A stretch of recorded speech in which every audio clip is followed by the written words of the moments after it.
How's it going everyone? Mick from All About Tech. Welcome back to the channel. Today's video we're going to be talking about the brand new PS5 launch. The console itself has been revealed. There's been loads of games that's been revealed as well. But in this video, I'm going to be covering the console only. Maybe in a future video, I'll cover some of the games as well. Just to name a couple. I mean, you've got a brand new Ratchet & Clank game. You've got Demon's Souls. You've got a new Spider-Man game. You've got a new Horizon game. There's quite a few games as well as some really good PlayStation exclusives. But like I said, this video is going to be covering the console itself. Now, the reveal of the console happened towards the end of the event. They did a lot of the games first, and the way they started the console reveal was they had this really cool render of all these like bubbles and like blue balls and stuff kind of rendering towards the shape of the what was revealed as the PS5, and then all the bubbles kind of turned into the central part of the console. In regards to the design of the console, it does look innovative, it does look futuristic, it does look better than the Series X in my opinion. It looks incredibly modern, it's got really good curves to it, it's got those like air vents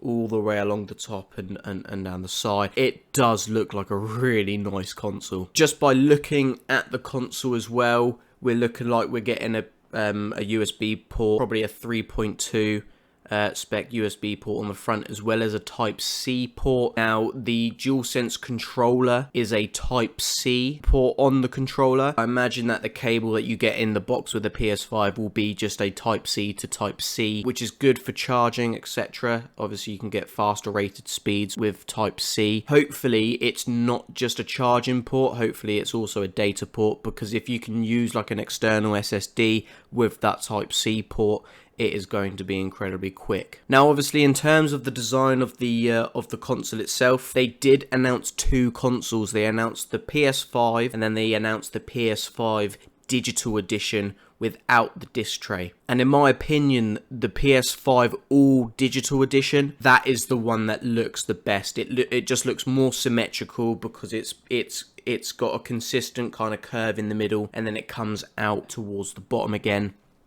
And it is a very good looking console. Disc drives and CDs and Blu-ray and stuff, it does need to go eventually. It's kind of like a dying technology at this point. When games are getting above 100 gigabytes, not to mention any names, Warzone, Call of Duty. Games are getting ridiculously big now. To install them from a CD, from a disc, you're gonna end up, unless they bring out some new disc technology where you can hold like 200 gigs on a disc, there is no point having them anymore. It is just another moving part that's going to potentially break when most people download their games now anyway. Obviously, it would be good for the 4K Blu-ray feature, but again, buying movies via the disc isn't something I've done for a very long time. They just take up space in the house. You can just download them, people watch them on Netflix, etc. So I think the all digital edition of the console will be the more popular one. Now, in terms of the design as well, obviously they're going with a vertical stand-up design here. It doesn't look like it can lay flat, following in the theme of the Series X as well, being a tall cube that you stand up. And in my opinion, just the PS5 in terms of innovative design and modern looks, it just blows the Series X out of the water. And as well with this PS5, looking at at some of the features like the DualSense controller technology and the massively anticipated, very well optimized SSD that is going into the PS5, which is hopefully going to make loading times a very seamless, and basically not being able to tell with the SSD that is going in this console, hopefully. Now, obviously, we didn't just get the PS5 itself. Obviously, we've known about the controller for a while. The controller as well complements the console itself really well. I really like the design of the controller. They've really taken it a step up.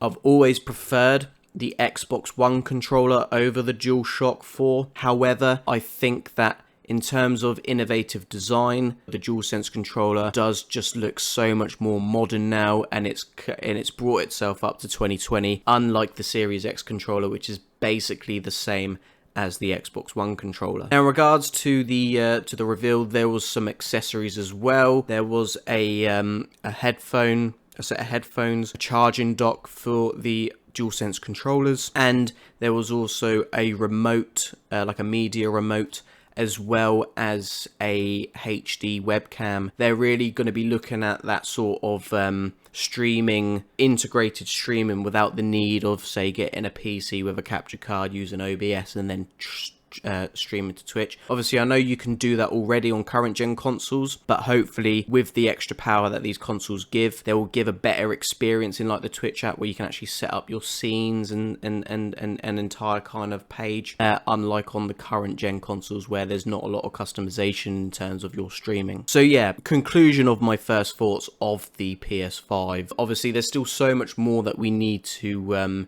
find out about it. Obviously, we didn't see any of the ports that are on the back of the console. One thing that I did really like about the console is obviously you've got the two side plates with the smaller middle section, and then you have blue LEDs that go all the way around it.